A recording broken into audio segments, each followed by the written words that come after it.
Hey everybody, how we doing, boys and girls? Hope everybody's working hard at home. All right, enjoying some outside time when it's not raining. All right, and spending some quality family time together. All right, today is Tuesday, March 31st, and welcome to my home classroom.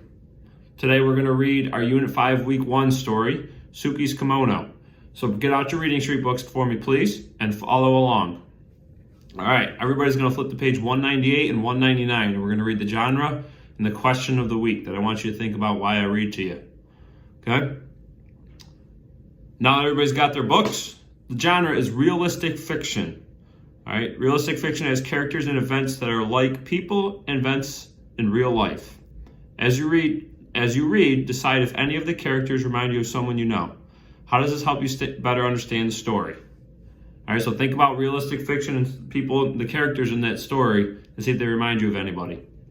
Our question of the week is, how does culture influence the clothes we wear? That's a very good question. So we're going to think about that as we go along here. Okay, so everybody's got the reading street books. Follow along with me. On page 200, all right, I'm going to read for us. On the first day of school, Suki wanted to wear her kimono. Her sisters did not approve. "You can't wear that," said Mary. "People will think you're weird." "You can't wear that," said Yumi. "Everyone will laugh and no one will play with you. You need something new, Suki. You need something cool." But Suki shook her head. She didn't care for new. She didn't care for cool. She wanted to wear her favorite thing, and her favorite thing was her kimono. All right, page 201. Suki's obaka had given her the kimono.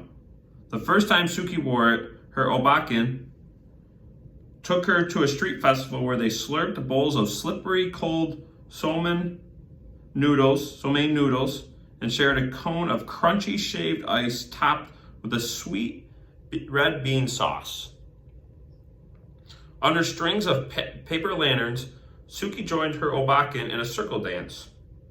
She followed her and copied her movements, trying to be as light and as graceful. She watched the other women and children who danced, especially those who were dressed in cotton kimonos like her.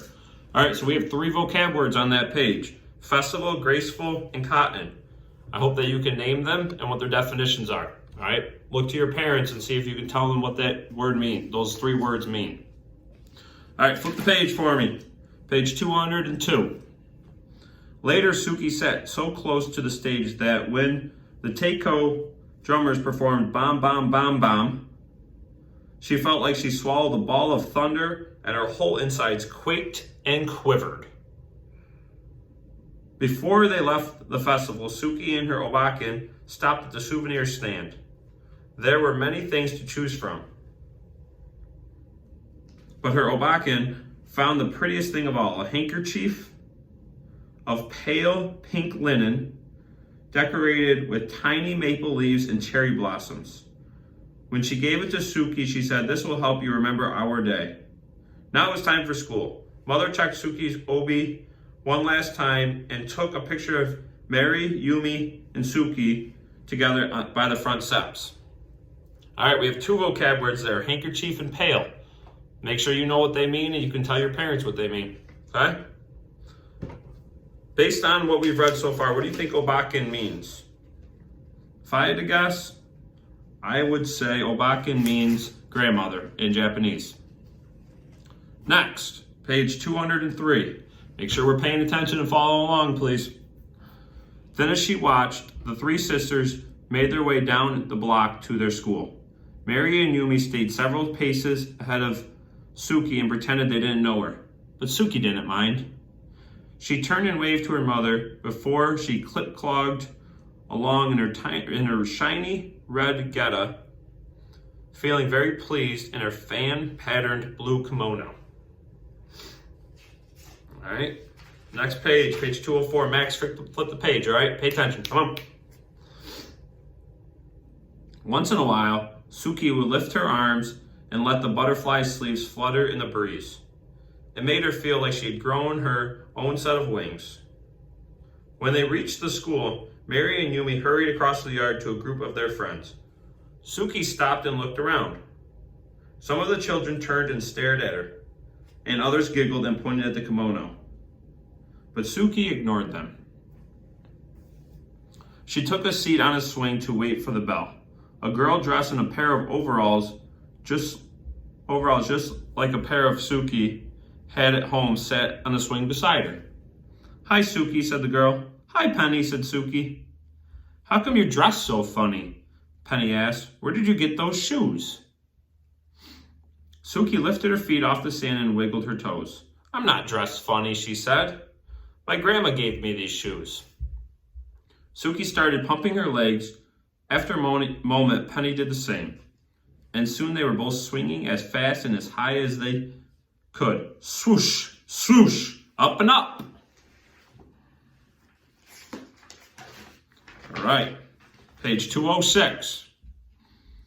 When the bell rang, Suki and Penny jumped off their swings and ran to the gym for the first day assembly. Once they were finally taken to their new classroom, Suki chose a desk near the window. Penny chose a desk next to Suki. As they waited for everyone to find a seat, two boys in front of Suki turned and snickered behind their hands. One of the boys reached over and snatched at Suki's sleeve. "Look at this," he said. "She's a bat." Suki felt her cheeks burn, but she did not respond. Instead, she concentrated on sitting straight up and tall, the way her obakin always did. It's easy to do with an obi wrapped snug around her middle. Her obi was golden yellow, and in its folds, Suki had tuckered away her pale pink handkerchief. "Welcome to the first grade," said the teacher. "My name is Mrs. Paggio." She smiled. "Let's introduce ourselves and tell everyone what we did this summer." When it was her turn to speak, Suki stood up and told the teacher her name. "Hello, Suki," said Miss Paggio. "What did you do this summer?" "My grandma visited us," she said, straightening her sleeves. "She bought me my kimono and my geta." Suki raised her foot to show the teacher her wooden clog.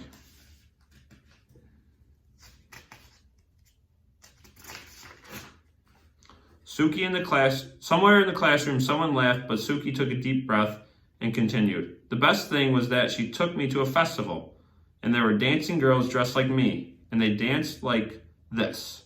She took a few steps and swayed her arms sideways. "Look, now she's dancing," someone said, but Suki didn't hear. She hummed the music she remembered hearing at the festival. Page 209. Make sure everybody's on page 209 and following along, please. She remembered how it felt to dance barefoot in the open air, on fresh-cut grass that tickled her toes. She tried to picture the other dancers, how they moved forward in the circle with the rhythm of the music, how they stamped their feet first right, then left, swung their arms first up, then down, how they stepped back and back and back, then clapped. When Suki couldn't remember the next step, she made it up, just to keep dancing. 1, 2, 1, 2, 1, 2, stop. When she finished, the room seemed very quiet. Everyone was watching her. Suki sat down wondering if she was in trouble. Page 210. But Mrs. Paggio said, "That was wonderful, Suki," and she started to clap. Then, so did Penny, and after a moment, so did the entire class. After school, as the three sisters walked home together, Mary and Yumi grumbled about their first day. "No one even noticed my new sweater," said Mary. "No one even noticed my cool shoes," said Yumi, but Suki just smiled. As she clip-clogged along behind them, Suki pulled out the pale pink handkerchief from her obi and held it up over her head to catch the wind. And in her blue cotton kimono and in her red shiny geta, Suki danced all the way home. All right, that's our story today, boys and girls. I hope you paid attention. You were able to follow along with me. Make sure that you know all our vocab words and that you can tell them to your parents. Have a good rest of the day. All right, if you want to read it one more time to your parents, please feel free to. And please continue to check Google Classroom. Have a great day, guys.